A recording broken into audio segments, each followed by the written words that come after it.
इन दुख रूपी मृत्यु रूपी स्थितियों की निवृत्ति के लिए मृत्युंजय युग बनने के लिए निरंतर योग में स्थिति होनी चाहिए। हमारे इष्ट का, हमारे गुरु देवता का, हमारे सदगुरुदेव का और मेरा योग वह चिंतन भाव कैसे करते हैं। एक दिन में प्रसिद्धि प्राप्त नहीं होती है।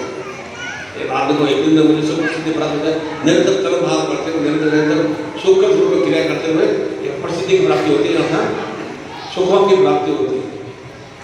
इनमें सभी लोगों के ऊपर में गुरुदेव कैलाश का या गुरुदेव सिद्धांत जी का या कृष्ण महाराज का नाम नहीं आया। अनेक अनेक वर्षों तक उन्होंने तपस्या की, अनेक लाखों साधकों को जोड़ने की क्रिया की, तब हम उनके अनुयायी बने और हम अपने आप को भी निखिल में नारायण बनाने की क्रिया से युक्त हो गए।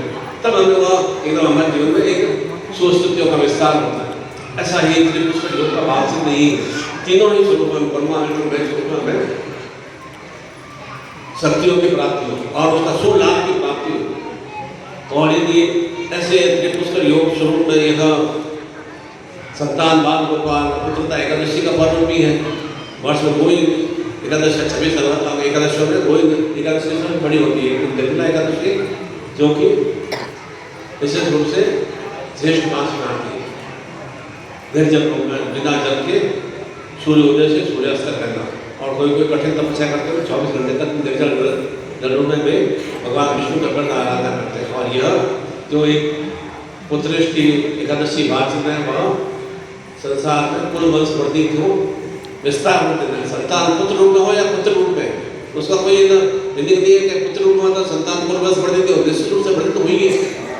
तो त्रिपुष्कर योग में वह विशेष रूप से हम साधना पूजा संपन्न करते हैं, तो हमें वहाँ संतान हमारी स्वस्थ में रहती है, आरोग्य में सचेत रहती है, ज्ञान बुद्धि सुसंस्कार में चेतनाओं से परिपूर्ण रहती है। और हमें शिव गौरी का एक प्रदोष पर्व भी प्रारंभ हो गया है, और इसी के योग के साथ में नूतन वर्ष प्रारंभ हो रहा है।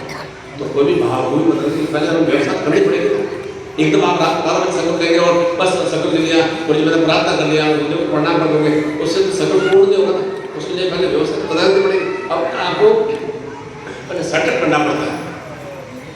आप एकदम खाट में जाती है, नींद उड़ जाती है, आपको एकदम खाट में जाती है तो आप मतलब थोड़ी देर आपको लगता है, उसके बाद थोड़ी निंद्रा अवस्था में जाते हो, फिर गहरी अवस्था में जाते हैं, फिर धीरे धीरे जब आप शरीर की थकान बढ़ जाती है तो एकदम जागृत अवस्था में आ जाते हैं। ठीक उसी तरह से हमें भी वह धीरे धीरे अपने आप को उच्चतम स्थितियों की ओर परिपूर्ण करने के लिए और सात्विक भाव चिंतन को उस दिन को योग का मैं जीवन में सफलीभूत बनाने के लिए कि मेरे भी जीवन में शिव गौरी में सुखों की बढ़ती है, फलित में स्थितियों का नाश हो।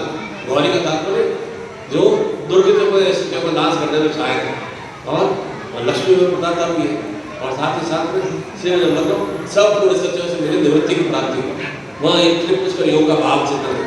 और वैसे ही भाव चिंतन की प्राप्ति के लिए अभी विशेष रूप से आज गणपति दिवस में बुधवार का दिवस भी है और भगवान शिव के पुत्र भी है। तो ऐसा सुयोग बुद्ध शक्तिमय या प्रदोष पर निश्चित रूप से आना एक शुभ संकेत माना जाता है।